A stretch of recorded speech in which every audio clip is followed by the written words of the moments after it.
Dengan Jerman kini seolah-olah melengkapkan satu kitaran sejarah dan menjadi salah satu penyokong Israel yang paling kuat di Eropa.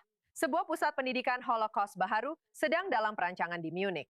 Inisiatif yang dicadangkan pada tahun 2023 oleh Yad Vashem telah mendapat sokongan daripada Chancellor Jerman Friedrich Merz. Bersama kita sekarang dari Baitul Maqdis ialah pengerusi Yad Vashem, Dani Dayan. Hai dan terima kasih kerana bersama kami di sini. Hai, terima kasih kerana menjemput saya. Ini sememangnya satu situasi yang patut diberi perhatian. Jelas sekali ini adalah perkara yang sangat besar. Jelaskan mengapa ini merupakan inisiatif penting oleh Yad Vashem dan berapa lama anda telah bekerja mengenainya sebelum mencadangkannya pada tahun 2023.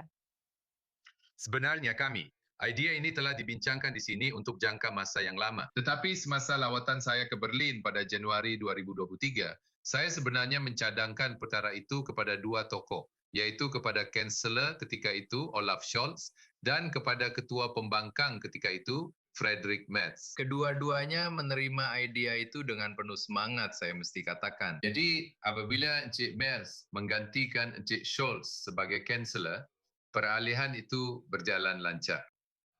Kami telah menumpukan masa yang agak banyak untuk melakukan kajian kebolehlatsanaan yang menyeluruh. Kami telah meneliti beberapa lokasi yang berpotensi kerana sejak hari pertama lagi sudah jelas bahawa ia tidak akan berada di Berlin yang sudah mempunyai cukup banyak institusi peringatan Holocaust.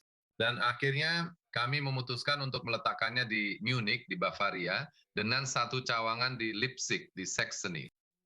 Menarik. Sekarang anda tahu, anda juga bertemu ramai rakyat Jerman sekarang yang merupakan cicit kepada mereka yang melakukan kekejaman itu. Dan anda memang dapat merasakan golongan muda, sekurang-kurangnya berdasarkan pengalaman saya sendiri, yang berasa malu dengan nenek moyang mereka. Adakah mereka mendapat pendidikan dari perspektif Yahudi Jerman tentang perkara ini? Dan adakah ini bertujuan untuk menarik perhatian semua orang atau terutamanya, anda tahu, penduduk tempatan yang tinggal di Jerman? Jelas sekali ia akan membawa perspektif Yahudi tentang Holocaust ke tanah para pelaku. Dan tiada cara mudah untuk mengatakannya. Yad Vashem ialah institusi Holocaust yang mewakili mangsa. Dan Jerman ialah tanah para pelaku. Tetapi anda tahu, anda bercakap tentang moyang atau moyang-moyang. Penting untuk saya katakan dan saya sentiasa menegaskan perkara itu juga kepada pihak berkuasa Jerman, bahawa hari ini Jerman ialah sebuah masyarakat berbilang etnik dan berbilang budaya. Tetapi dengan kewarganegaraan Jerman harus datang satu set nilai, satu set komitmen, satu set kewajiban, dan satu set pengetahuan. Itu tidak kira persoalan di mana datuk anda berada semasa Perang Dunia Kedua, semasa Shoah. Dan pusat di Munich, pusat di Sakrapin di Munich, dan cawangannya di Leipzig akan berkhidmat untuk seluruh Republik Persekutuan Jerman dan mungkin juga negara-negara bersebelahan. Ia akan direka khas untuk pelajar muda, sekolah menengah, universiti, tetapi juga untuk orang awam di Jerman. Sekarang juga memandangkan kita melihat bilangan mangsa yang terselamat semakin berkurangan, adakah itu sebahagian daripadanya di mana masih ada mangsa Holocaust yang akan turut serta atau datang dan mengadakan acara ceramah? Adakah itu salah satu matlamat pusat pendidikan tersebut? Tidak semestinya. Anda tahu malangnya tetapi tidak dapat dielakkan. Dalam beberapa tahun lagi, saya tidak tahu berapa lama, tetapi kita berada di persimpangan generasi.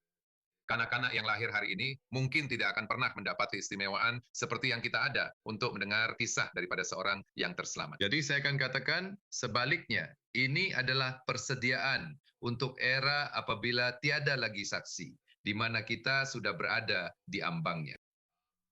Jadi ini akan menjadi salah satu cara kami untuk mewujudkan keterlibatan dengan generasi muda yang tidak akan mempunyai keistimewaan untuk mendengar kisah daripada seorang yang terselamat. Mendengar kisah daripada seorang yang terselamat adalah pengalaman membentuk yang kami semua alami dalam literasi Holocaust. Ia seperti berdiri di atas sebuah jambatan yang satu hujungnya berada di hadapan kita dan hujung yang satu lagi berada di Auschwitz. Tiada apa yang boleh menggantikan pengalaman itu secara tepat. Tetapi di pusat pendidikan baru seperti yang kami lakukan di sini, juga di Yad Vashem di Baitul Maqdis, kami sedang mencari cara untuk sampai kepada menggantikan kekurangan peluang untuk bertemu dengan para mangsa yang terselamat. Dan Anda tahu, satu perkara terakhir yang ingin saya sentuh. Maksud saya, ia bukan tanpa reaksi balas. Ada yang mengkritiknya, mengatakan bahawa anda tidak boleh memisahkan inisiatif ini dengan kerajaan. Anda tahu, itu telah dinyatakan kepada media. Apa pendapat anda tentang perkara itu? Itu menunjukkan tahap kejahilan tertentu. Yad Vashem bukanlah agensi kerajaan negara Israel.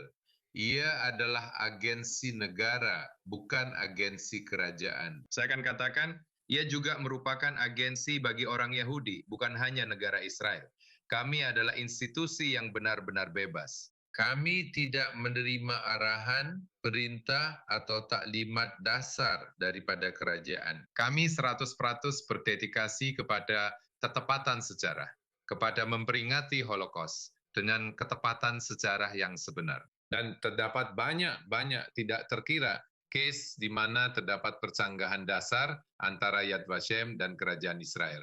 Apabila berlaku percanggahan antara kami, ia hanyalah antara keperluan atau dasar negara Israel dengan ketepatan sejarah. Kami sentiasa dan akan sentiasa berpihak kepada ketepatan sejarah. Baiklah, terima kasih banyak Danny Dayan, pengerusi Yad Vashem. Terima kasih.